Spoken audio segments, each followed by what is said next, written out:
পশ্চিম জেলার মুখ্যমন্ত্রীর সুস্থ শৈশব সুস্থ কৈশোর অভিযানের আনুষ্ঠানিক উদ্বোধন হয় বেলাবর প্রাথমিক স্বাস্থ্য কেন্দ্রে। উপস্থিত ছিলেন বাদারঘাট বিধানসভা কেন্দ্রের বিধায়িকা মীনা রানী সরকার ও পশ্চিম জেলার দায়িত্বপ্রাপ্ত জেলা সভাধিপতি হরিল দুলাল আচার্য ও দায়িত্বপ্রাপ্ত পশ্চিম জেলার সিএমও সহ অন্যান্যরা। অভিযানের সময়সীমা 9 ফেব্রুয়ারি থেকে 22 ফেব্রুয়ারি 2024 পর্যন্ত। 9 ফেব্রুয়ারি থেকে 13 ফেব্রুয়ারি পর্যন্ত স্কুল, অঙ্গনওয়াড়ি সেন্টার, টেকনিক্যাল কলেজে সমস্ত জায়গায় মুখ্যমন্ত্রী সুস্থ শৈশব সুস্থ কৈশোর অভিযানের কর্মসূচি চলবে। 14 ফেব্রুয়ারি থেকে 18 ফেব্রুয়ারি পর্যন্ত এই কর্মসূচি চলবে বাড়ি বাড়ি, ইটভাটা, চা বাগান, আরবান বস্তি, প্রাইভেট কোচিং ইনস্টিটিউশন ইত্যাদি জায়গাগুলিতে। 19 ফেব্রুয়ারি থেকে 22 ফেব্রুয়ারি পর্যন্ত স্পেশাল গ্রামসভা অনুষ্ঠিত হবে। সেখানে মাতৃদুগ্ধ পানের উপযোগিতা সম্পর্কে সচেতন করা হবে এবং কিশোরীদের যাতে বিবাহ না দেওয়া হয় সেই বিষয়ে প্রচারও করা হবে। মুখ্যমন্ত্রী সুস্থ শৈশব সুস্থ কৈশোর অভিযানের পঞ্চম পর্যায়ে গোটা রাজ্যের মধ্যে পশ্চিম ত্রিপুরা জেলা সাফল্যের সঙ্গে সর্বোচ্চ অ্যাচিভমেন্ট আনতে পেরেছে বলে এ রাজ্যের মাননীয় মুখ্যমন্ত্রী পশ্চিম ত্রিপুরা জেলাকে কেট পারফর্মিং জেলা হিসাবে সার্টিফিকেট দিয়ে সম্মানিত করেছেন। 8 ফেব্রুয়ারি বিশালগড়ে অনুষ্ঠিত হওয়া রাজ্যভিত্তিক উদ্বোধনী অনুষ্ঠানে এই সম্মান অর্পণ করা হয়েছে। মাসিকা প্রোগ্রামের সুবিধাভোগী 0 থেকে 19 বছর বয়স পর্যন্ত শিশু, কিশোর, কিশোরী সকলেই এই প্রোগ্রামের সুবিধাভোগী।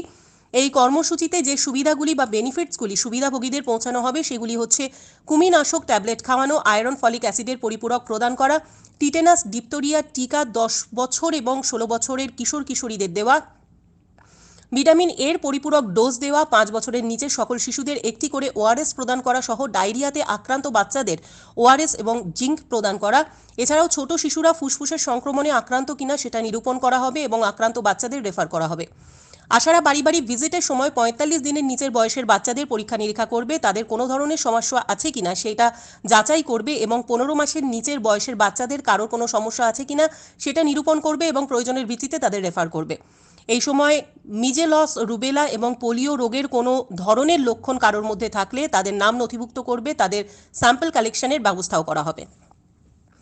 এই কর্মসূচিতে যারা মুখ্য ভূমিকা পালন করে থাকেন স্কুলগুলিতে শিক্ষক শিক্ষিকা, অঙ্গনওয়াড়ি সেন্টারে অঙ্গনওয়াড়ি দিদিমণি, কমিউনিটিতে আশা দিদিরা, চা বাগান, ইটভাটা, কলেজ, প্রাইভেট ইনস্টিটিউশনের সমস্ত জায়গাতে এএনএম, এমপিডব্লিউ এবং সিএইচও মূলত কাজগুলিকে সম্পন্ন করবেন। কর্মসূচির লক্ষ্যমাত্রা 2,69,388 জনকে কৃমিনাশক ট্যাবলেট খাওয়ানো হবে, 64,413 জন শিশুকে আয়রন ফলিক অ্যাসিডের সিরাপ প্রদান করা হবে, 65,731 জন শিশুকে গোলাপি রঙের আয়রন ফলিক অ্যাসিডের ট্যাবলেট দেওয়া হবে, 1,17,702 জন শিশুকে নীল রঙের আয়রন ফলিক অ্যাসিড ট্যাবলেট প্রদান করার লক্ষ্যমাত্রা নেওয়া হয়েছে। পোষণ অভিযানের অন্তর্গত 60,857 জন শিশুকে ওজন এবং বৃদ্ধি পরিমাপ করে পোষণ ট্রেকারে এন্ট্রি দেওয়া হবে, 63,766 জন শিশুকে ওআরএস প্রদান করা হবে, 7,286 জন শিশুকে TD10, 7,135 জন শিশুকে ID16 টিকাকরণ করার লক্ষ্যমাত্রা নেওয়া হয়েছে।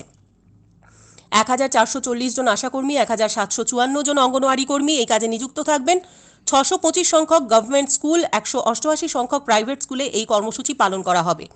প্রশিক্ষণ প্রদান কর্মসূচিকে সফলভাবে বাস্তবায়নের জন্য প্রতিটি পিএইচসি, সিএইচসি, ইউপিএইচসি থেকে আগত নোডাল অফিসারদের জেলা অফিসে প্রশিক্ষণ করা হয়েছে। পরবর্তী সময়ে নোডাল অফিসাররা নিজ নিজ এলাকার সমস্ত স্কুলের একজন নোডাল টিচারকে প্রশিক্ষিত করেছেন, সকল আশা দিদিদের প্রশিক্ষিত করেছেন, সকল অঙ্গনওয়াড়ি দিদিদের প্রশিক্ষিত করেছেন, সকল এমপিডব্লিউ, সিএইচও, এমপিএসদের প্রশিক্ষিত করে এই কর্মসূচি চালু করা হয়েছে। Bureau report. সুস্থ শৈশব এবং সুস্থ কৈশোর 0 থেকে 19 বছর পর্যন্ত যে অভিযান আমাদের মাননীয় মুখ্যমন্ত্রী, উনি একজন ডক্টর ছিলেন, উনি সেই দিশায় সেই অভিযান সারা ত্রিপুরা ব্যাপী চলবে। 9 ফেব্রুয়ারি থেকে 22 ফেব্রুয়ারি 14 দিন যাবৎ এই প্রোগ্রাম চলবে।